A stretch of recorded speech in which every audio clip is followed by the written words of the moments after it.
You are listening to The Central Cast, a podcast for mystics and misfits just like you, recorded every week in Pasadena, California, before a live audience. Thanks for tuning in.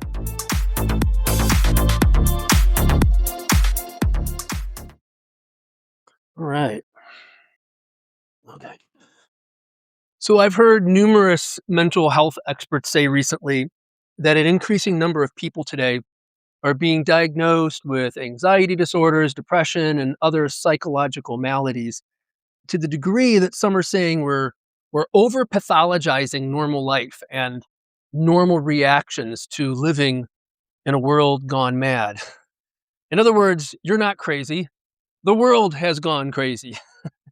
Feeling anxious, angry, and sad a lot is a normal human reaction to living in America today. So if that's you, it's me. But if that's you, congratulations. You're one of the sane ones, I guess. You're one of those who are truly awake, aware, and paying attention, for better or worse, I guess. But it can still feel overwhelming and make us wonder, where do we turn for hope? Where do we turn for wisdom, for inspiration in difficult times like these? This being February 1st and the beginning of Black History Month, I want us to consider what wisdom and inspiration we can glean from the Black community and the Black church, because I think we can learn a lot from them about how to survive and stay sane in times like these. Not to say that what we're experiencing today is anything like they've experienced for the last 4 centuries, but there are still things we can learn from them and how to endure times like these. And so I turn this week to the late, great Dr. James Cone. How many of you are familiar with Dr. James Cone? A little. If you've been here for years, I talk about him probably at least a couple times a year. Former Union Seminary professor in New York, Black activist. He's considered the father of what's known as the Black liberation theology. Cone often wondered, how in the world did African Americans survive and resist white supremacy for so long? And not just survive, but thrive and keep their sanity in the face of great odds and 400 years of terror and violence. How did they do it and stay sane, he wondered. The answer, he believed, has to do with both their faith in God and their faith in themselves that kept them emotionally and spiritually healthy enough to not only love themselves, but to even love white folk still. What an amazing ethical accomplishment, he marveled. Consider this, and this is truly amazing, I think. Whites used Christianity to oppress and harm Black folk, and Black folk in turn used Christianity to survive and resist white supremacy. That's actually amazing. The same religion used in completely different ways for different means or different ends. How is this possible? Whites used Christianity to wield white supremacy, and Blacks used it to resist and dismantle white supremacy. How is this possible? Well, on one level, we have to remember that religion in general, I'm speaking not just Christianity, but religion in general, is an amazingly malleable, flexible social construct, social technology, right? That can be molded in various ways depending on one's social context or to fit one's community needs. But there was something really unique about Christianity that made it a powerful tool of resistance for the Black community. I'm speaking, of course, of the cross. And again, this is Dr. James Cone's point, too. It was the cross that made Christianity so effective, so interesting, so powerful for the Black church, for the Black community in general, as a tool of resistance. If it wasn't for the cross, Cone argues, Christianity wouldn't have been much use for Black folk.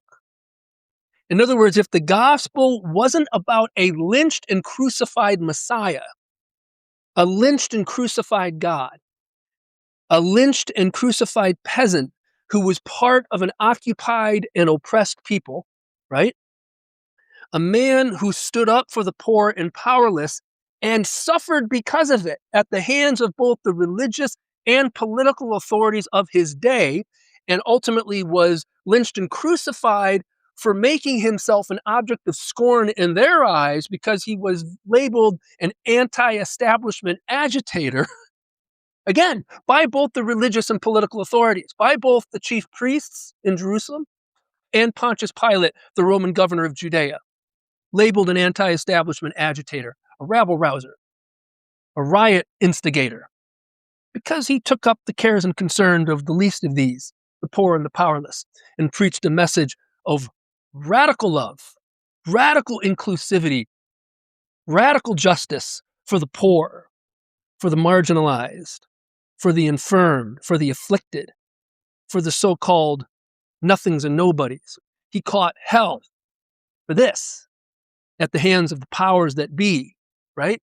If it wasn't for these facts about the story that we find in the four Gospels, then Christianity wouldn't be as much use as it is for the Black community. And the cross wouldn't mean what it means for them. It was the cross that made all the difference, because the cross was a first century lynching.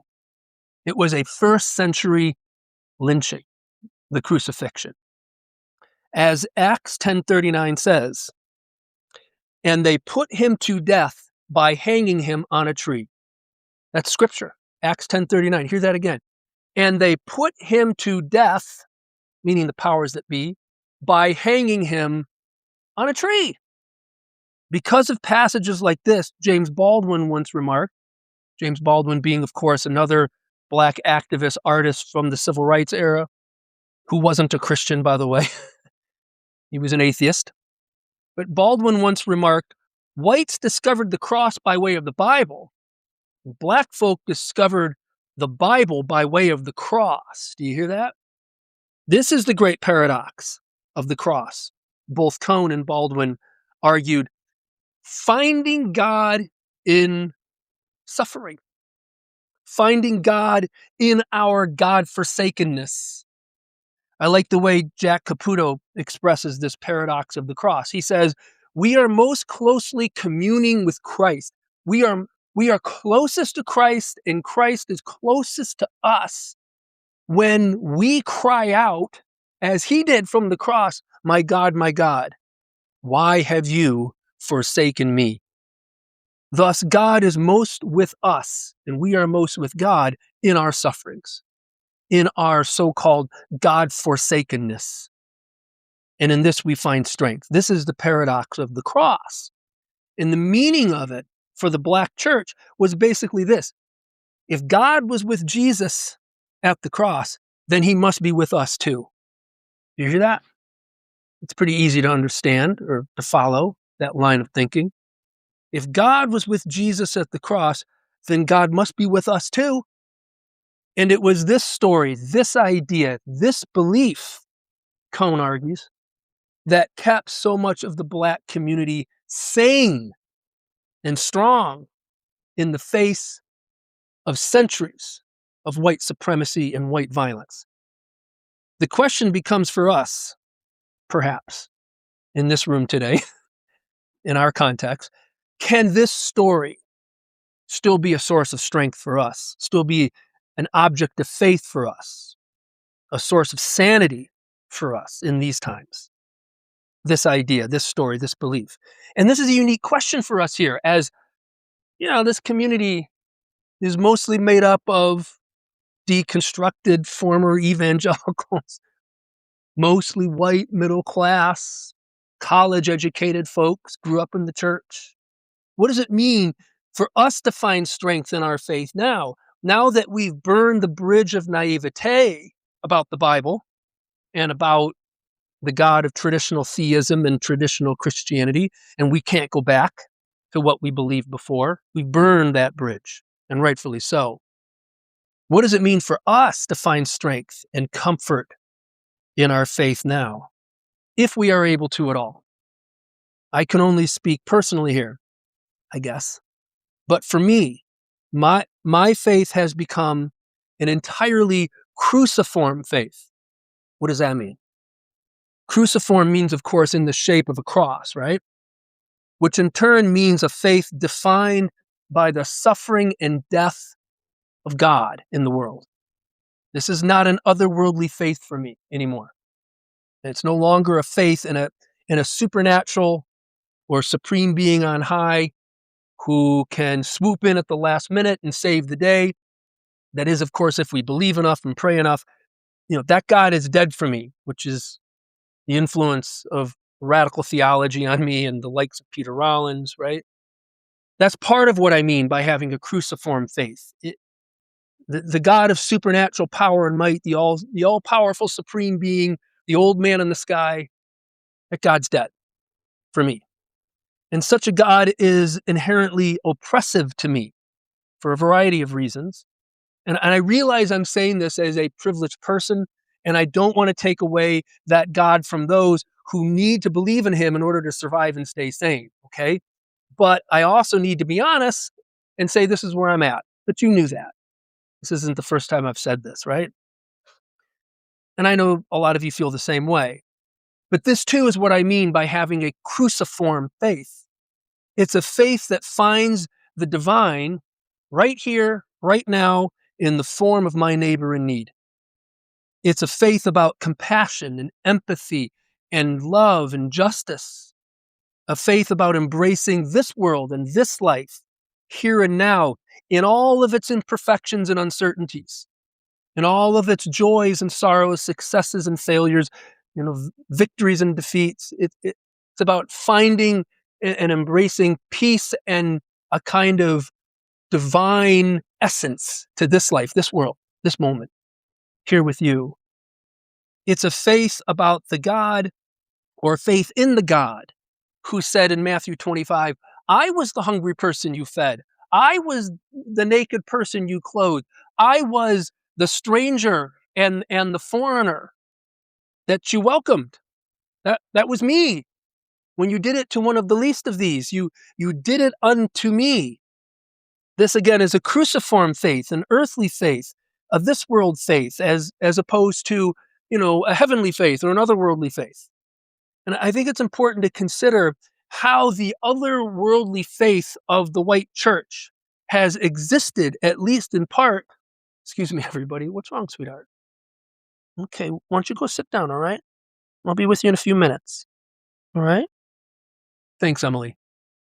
I think it's important to consider how the otherworldly faith of the white church has existed, at least in part, to serve white supremacy. Dr. Cohn certainly believed that the white church's preoccupation with the afterlife and personal salvation was in large part rooted in white America's need to avoid a direct confrontation with the scriptures that define discipleship as love and justice and standing with the poor and the powerless. In this way, the white church has rejected the cross and the lynched and crucified Messiah who was put to death by the religious and political powers of his day for the way he threatened their power and their control over the people. It's astonishing to me how utterly easily this core aspect of Jesus' story has been completely ignored for centuries. I grew up, as you know, as an evangelical. I was in church at least twice a week, sometimes 3 times a week, because we had 2 services on Sunday and a Wednesday night service.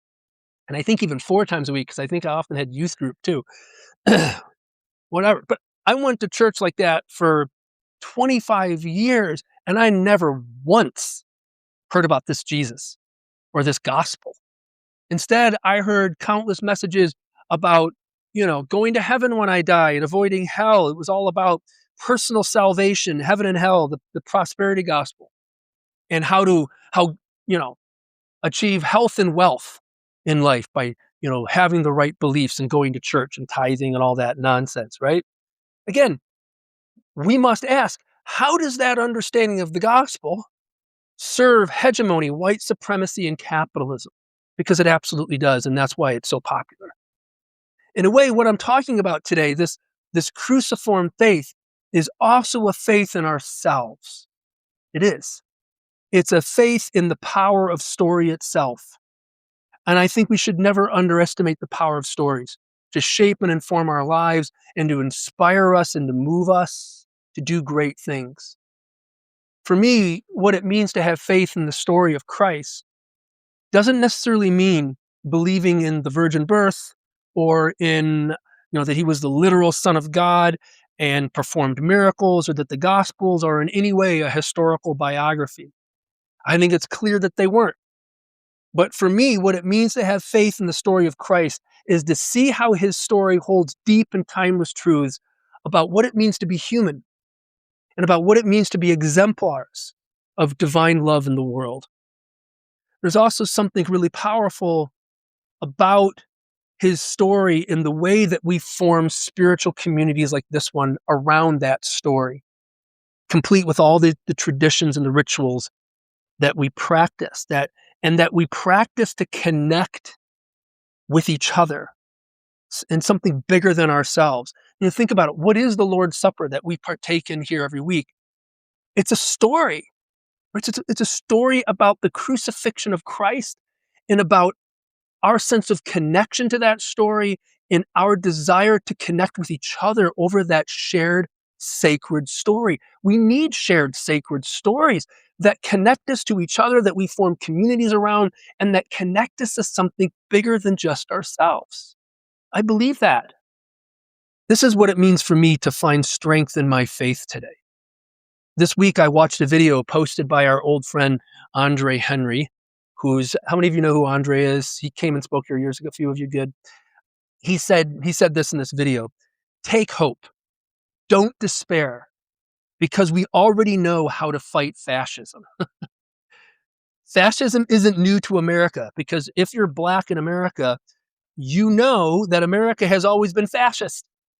He pointed out how in 1935, Langston Hughes said, in response to the burgeoning fascism taking place in Europe, of course, within the Third Reich, this is like 1935, Langston Hughes said this in response: fascism for the Black community in America is not a new thing, but a familiar thing.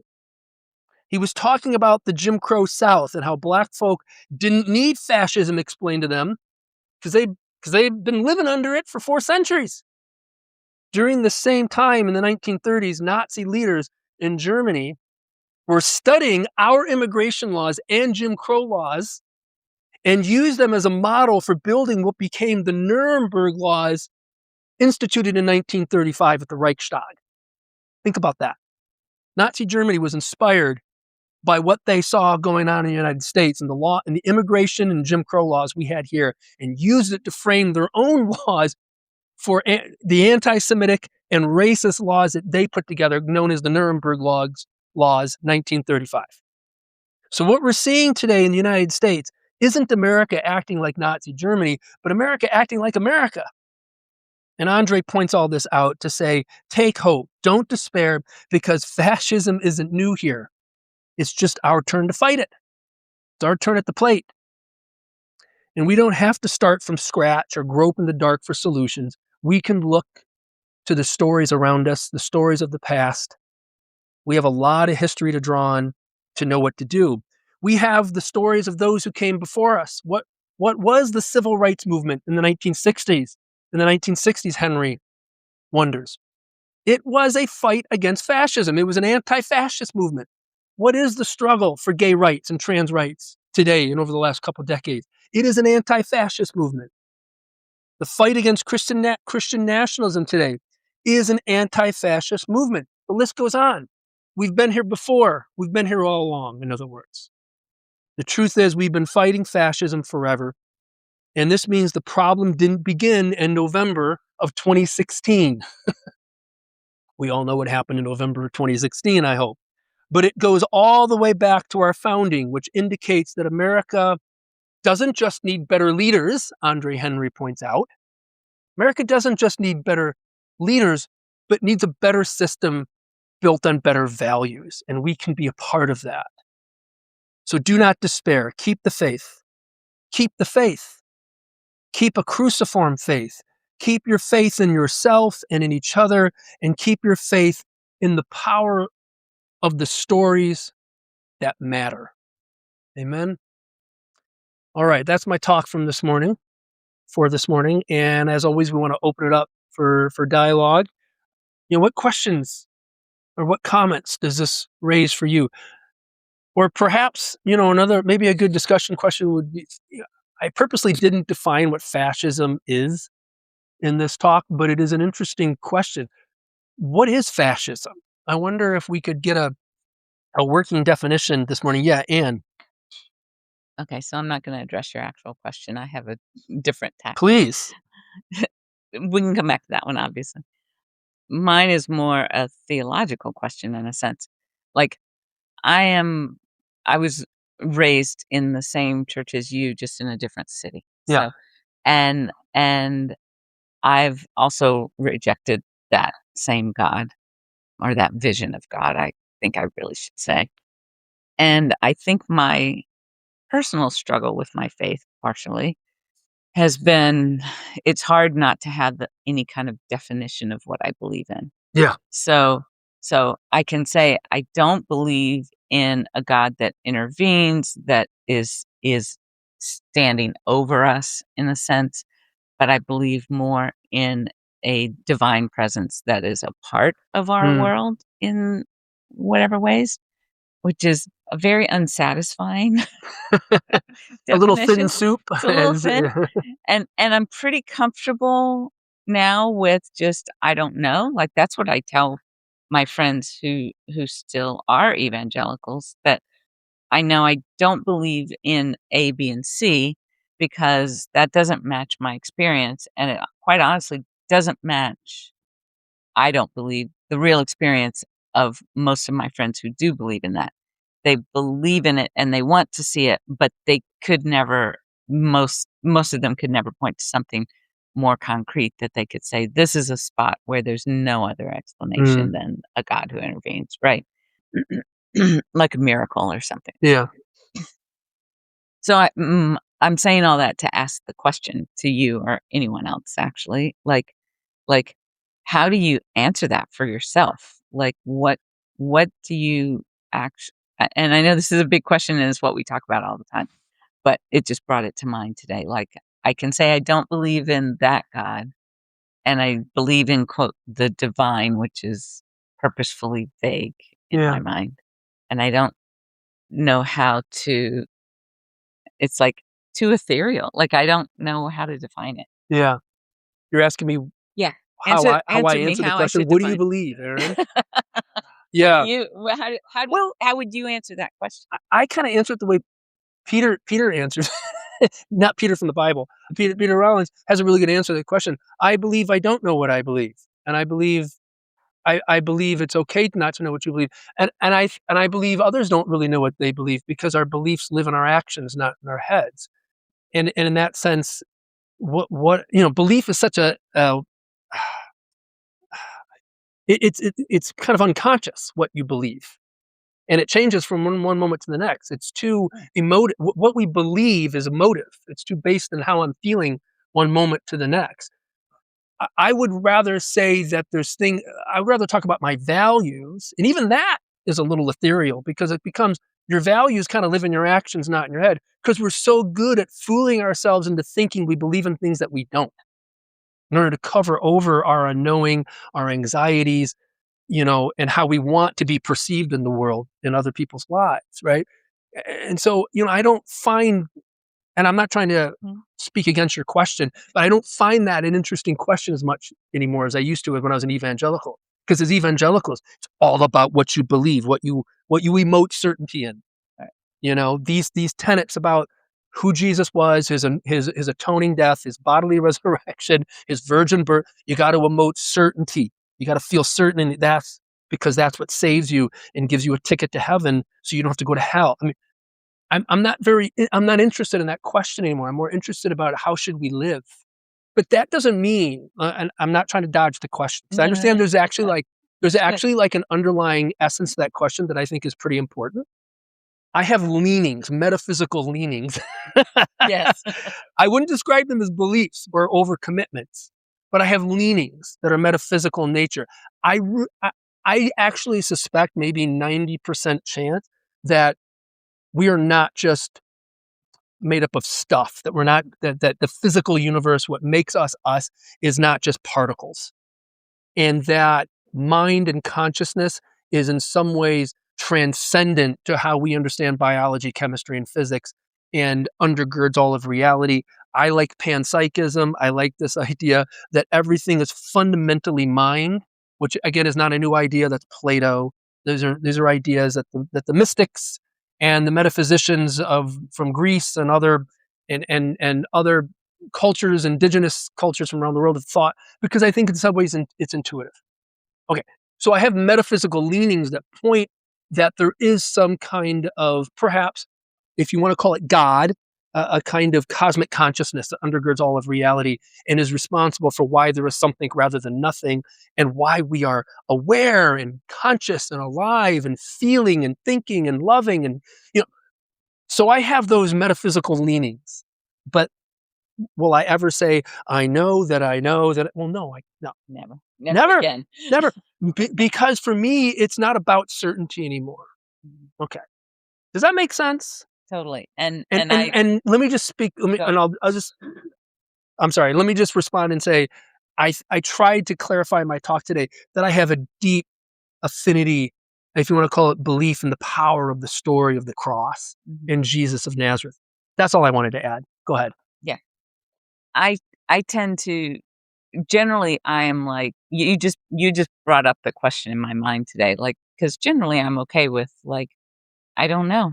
I'm okay with I don't know. Yeah. And every now and then I'm like, "Well," the thing you just said about, we don't even necessarily know what we really believe sometimes. I had an interesting conversation with my daughter and son-in-law yesterday, 22 years old, very involved in their Christian faith in very good ways, and we were talking about politics and about political conversations with people who didn't vote the way we think they should have voted.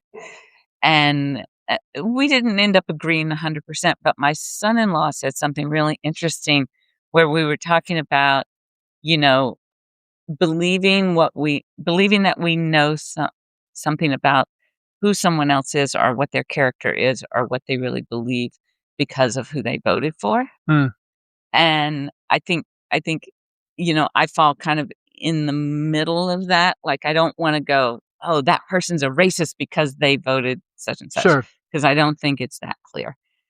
Because there are lots of reasons why people choose the vote that they choose, right? Anyway, that's a separate conversation, Sure. but he said it's impossible to know that about someone because we don't even necessarily really know what we believe, what we actually Yeah. believe.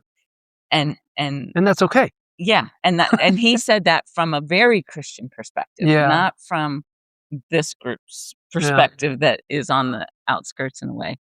From a very traditional, theologically conservative perspective, he had the insight, which was really good. It was a good conversation that we had Yeah. to say we individually don't even really 100%, we can't articulate what we really believe because what we think we believe and what we say we believe isn't necessarily what's acted out in our lives and what we really Yeah. believe. So it's just interesting. No, it's We really can go back interesting. to your actual question if you What is fascism? want. Yeah. Yeah, I'm not gonna answer the fascism question either. Um, I'm far more interested in this discussion. Okay, cool. So thank you for your talk. I mean, I think in the last couple of weeks, I have longed for that naive faith that I used to have. I've really longed for it, and I've really longed for connection through prayer, and I don't have it. I don't I don't understand prayer anymore at all. And I don't know, even like, I will sometimes say, like, what do I believe? Do I believe? Do I have faith? And then I think, well, that's not really what I mean, even when I'm asking that question. And I was teaching a class, this Jewish student said, "Why are you Christians so hung up on belief? God does not care what you believe, God cares what you do." It's a very Jewish answer, Yeah. but it's also kind of a Central Avenue Church answer, or at least Yeah. so in terms of belief, I think for myself, I've translated that more into what what do I do? What are my values and how do I live them out? But I still want, it's not certainty, it's not knowledge, but I want a feeling. Like, I have no desire to have a conversation about proving anything. I don't care if you believe me or not. But for me, especially in times like this, I would like to have that feeling of being not alone Mm. in a metaphysical way. Completely not a brain thing at all. And that's what I'm struggling with, because I think that the ways that I was taught to get that feeling were about worship and Yeah. having an intense, like, experience that's very much Altered states of excuse consciousness. yeah, alter but and also, Aaron, just like, you could be 500 people in a sanctuary, but everyone is just looking up at God. Like, that's how I think about it. It's like, there's this, like, "Oh, okay, it's about me and God, even though I'm surrounded by all these people." And I don't believe in that either. So, anyway, this is my life. This is my interior life that I've just Yeah. put on, and so I'm not sure I know how to get to that feeling, and I really want it. And I talk about, I think that God is a feeling of accompaniment, and, like, I can feel that when when I hit bottom, Mm. you know? But I don't know, I would love to have that more. And again, it's not intellectual. It's not about what I believe. It's just like, I envy people who are like, they've had experiences of God, like, covering them with a blanket. Like, I've had several people tell me that story. Mhm. And I'll say one more thing, I'm like, to me, I'm finding that this is so weird, but so biblical. The more I act like a child that needs to be taken care of, the more I feel accompanied by God. Mm. So maybe I am getting closer to that feeling. I just need, but anyway, No, it's beautiful. No, there it is. I know what it's like. I remember feeling that deep and abiding sense of peace and, like, Yeah, God's presence in worship services. So I understand feeling like, "I want that back," yeah. you know? And I I get it most profoundly when I'm with other people. Yes. Like, if I'm in my role as a chaplain or a pastor, I feel it with other people. And so I don't know why I'm bothered at all, except that the evangelical model is you feel it, it's you and God. Yeah. And I think that's what I'm still hung up on, is like, why when I lay my head down to sleep, do I not feel that? But I feel it when I go downtown and I'm wearing my collar and people come up to me and they Yeah. look me in the eye and they thank me for being there. And I know that what they're saying is, thank you for not being one of them. Thank you for being here with your collar amongst the poor and the oppressed and those who are screaming out for righteousness. Yeah. Thanks, Julie. Interestingly, Julie, I have the exact opposite experience of being in church where, like, I understand the idea of seeking after that feeling that you had, but I never had that feeling growing up in evangelical churches and being a part of leadership churches. And so for me, I always felt like a fraud in the whole Mm. process. So being on this end of things, when I can feel that, like standing up here, which I hate it more than anything, but standing up here reading liturgy and not being able to get through it, I'm like, that feels like not. He hate when No, you break down and start yeah, crying. I hate that thing where I can't speak a sentence and feel God in the presence of community, which happens at weird ass times. So it's just so interesting. That connects to me so much, but in a very different way of, feeling God in the midst of this presence in a relationship rather than that vertical one that we were taught to have, that maybe some of you like me never felt that. But I thank you for sharing that too. It's really powerful and meaningful. Yeah, Sergio. So just as far as faith goes, I've noticed lately everything that's going on is, people that I know or I notice that a lot of their faith is very unstable because, traditional, like you mentioned, traditional Catholicism or Christian is, the external and, about praying about getting, a lot of it is, the people that I've known, they're churchgoers. It's about praying and obtaining material things. The health and wealth prosperity gospel thing. Right. And when it doesn't happen, their faith is really not there. They turn against the church. They turn against these teachings and they feel forsaken. Some people don't find that power when they're forsaken. Yeah. And like just recently, I started working and I'm working in North Hills, and where I'm living at right now, it's kind of isolated. I guess because it's close to the Griffith Park and there's not a lot of, like anything going on. And so I know in Glendale ICE was there, but in North Hills, I shouldn't have been, but I was really shocked how active they are there. How they're going into the supermarkets. They went into the Panorama City Mall and they're dragging people out of the store. Wow. Yeah. And it's just getting more aggressive. And, and just recently, my friend is Japanese. She was telling me about in World War II, how they put them in camps. Mm-hmm. I didn't even know about that. Mm-hmm. That they put them in, what are those camps? There was concentration camps. Yeah, concentration all over camps. California. Yeah. Internment.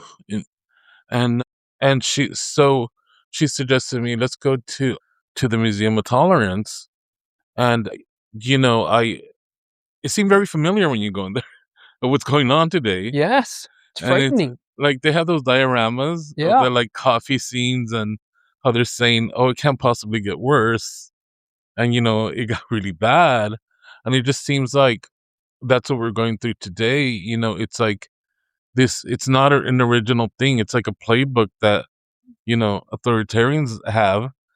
And, they discredit the media. They discredit the judicial system, the propaganda. And it's all that. And it just seemed very familiar, and at this point, I think Newsweek and the radio podcast, they declared that we're no longer a republic, for the people, by the people. Yeah. But we have to reclaim it. I don't know how to go about that. I mean, I wish I could do more, but, Got to vote. Mm-hmm. That's one of them. I mean, but as Henry said, we don't just need to elect better leaders. We need a better system based on better values. But I mean, like everybody talks about midterms, but I mean, he's done so much damage, and the speed that he's done this damage, it's been like a year, and so we have another year. It's astonishing, I know, and it feels overwhelming, and it's meant to make you feel overwhelmed. Yeah, but they're not as powerful as they seem. That's by design. They're not as powerful as they seem. Yeah. Okay. Thanks, Sergio. Anybody else today? Well, thank you for being a part of group therapy at Central Avenue Church. Let us conclude our time together with our joint benediction. Will you say this with me now? As we go from this place, we commit ourselves to the path of love, honesty, and humility. We dedicate ourselves, as Christ did, to the cause of justice and the courageous embrace of this life, this world, and each other. Amen. Thanks for being here, everybody, and thanks to all of you who joined us online.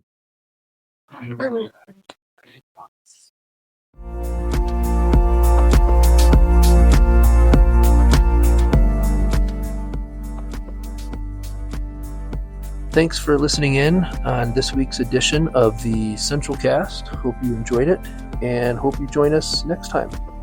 Bye-bye.